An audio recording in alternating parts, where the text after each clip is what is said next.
काला साया। यूं तो बनारस घाट अपनी खूबसूरती के लिए बहुत प्रचलित है, पर घाट के किनारे कई राज लिए बैठे हैं।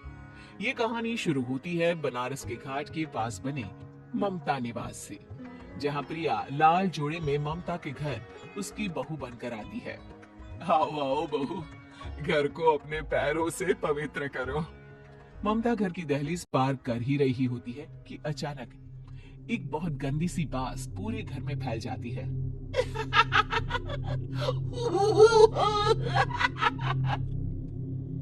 ये बदबू और ये आवाजें, ये कौन हंस रहा है माँ? अब ये पड़ोसी ना हमारे थोड़े अलग से है। कहाँ हम शाकाहारी और ये मांस मच्छी खाने वाले।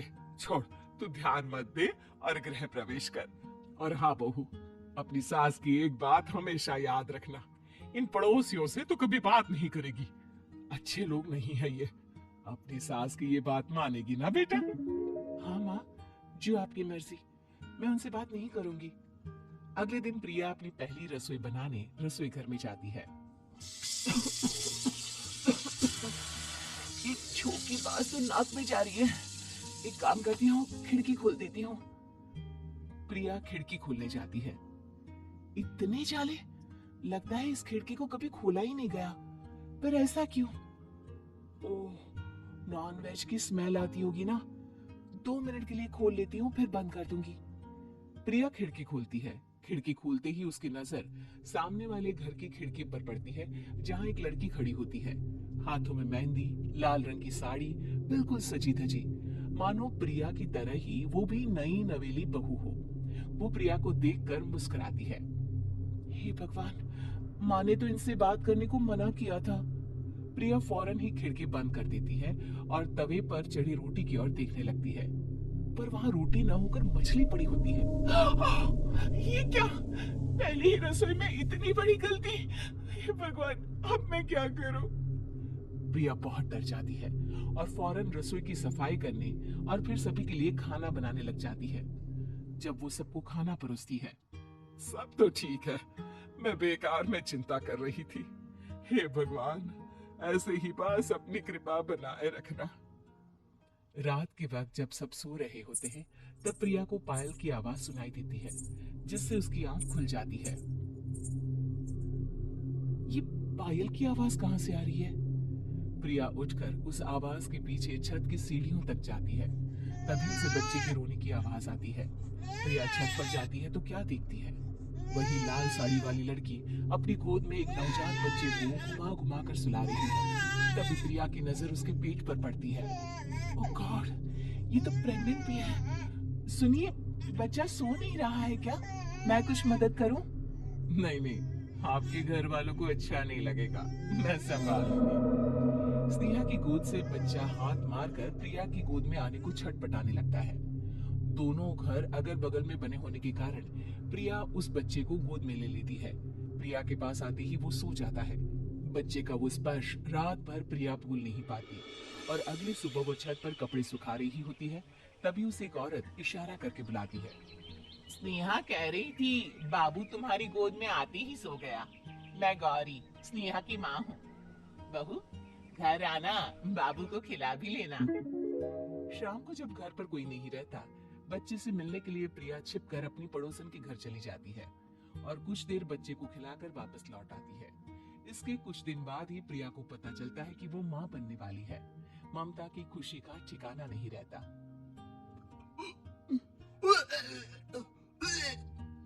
माँ जी, पता नहीं क्यों उल्टी आ रही है। प्रिया भागती हुई वॉशरूम में जाती है तो हरी और लाल रंग की उल्टी करती है। उस उल्टी में से कीड़े निकलते हैं। ये क्या? खून और ये कीड़े! माँ! माँ! प्रिया की आवाज सुनकर ममता दौड़कर आती है, पर बेसिन में कुछ नहीं होता। प्रिया हक्की बक्की रह जाती है। ये सब क्या हो रहा है? प्रिया घबरा जाती है और अपने कमरे में जाकर सो जाती है। डर के कारण वो इतनी थक जाती है कि उसकी आंख लग जाती है। तब उसे ऐसा लगता है उसके पेट पर मानो कोई बैठा हुआ हो। कौन हो?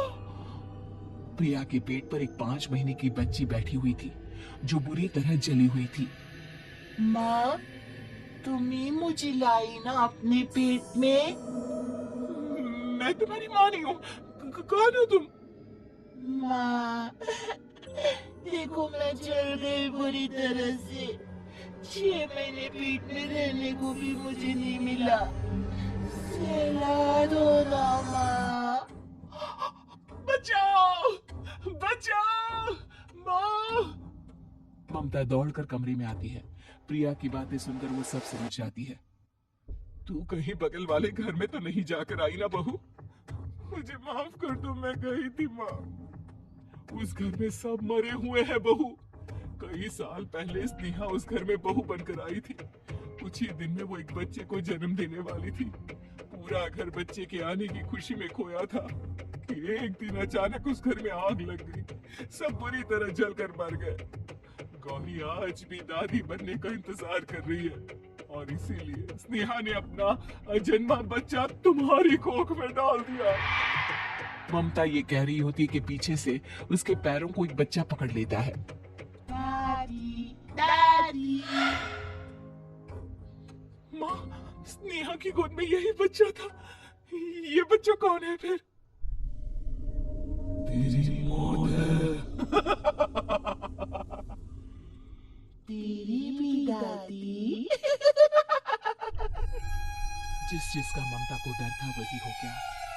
ममता निवास के ऊपर मौत ने चादर बिछा दी थी। प्रिया का पेट ऐसे बढ़ जाता है मानो 9 महीने का हो। 2 हाथ उसके पेट से बाहर निकलते हैं। बहू, संतोष को फोन कर, किसी पंडित जी को बुला बहू। प्रिया का पति भागता हुआ घर आता है। ये तो होना ही था माँ। तेरा बाप तेरे सामने आ गया तो तू सह नहीं पा रही है। स्नेहा घर में आग लगी नहीं थी, माँ ने लगाई थी प्रॉपर्टी की लालच में। और वो बच्चा मेरी पहली पत्नी का बच्चा है, मेरा बेटा, जो कि उस आग की चपेट का शिकार हो गया था। मैंने तुमसे ये सब माँ के कहने पर छुपाया था। मुझे माफ कर दो प्रिया। तुम अगर चाहो तो यहाँ से जा सकती हो। मैं तुम्हें किसी भी बंधन में रखना नहीं चाहता। मेरी शादी हुई है आपसे, मैं आपको छोड़ नहीं सकती, पर उससे पहले हमें स्नेहा, उसकी माँ और बच्चे की आत्मा की शांति करवानी होगी। संतोष और ममता गौरी के घर जाते हैं। अंदर सब कुछ जला हुआ होता है। जमीन पर जली हुई लाशें बिखरी हुई थी। ममता रो रो कर अपनी करने की माफी गौरी से मांगती है। प्रिया स्नेहा के घर वालों का अंतिम संस्कार करवा देती है और ममता निवास फिर से आत्माओं के साए से मुक्त हो जाता है। अरे रुकना, लाइक बटन दबा दिया, शेयर करना मत भूलना, सब्सक्राइब करो चैनल को और कमेंट में ऑसम लिख दो।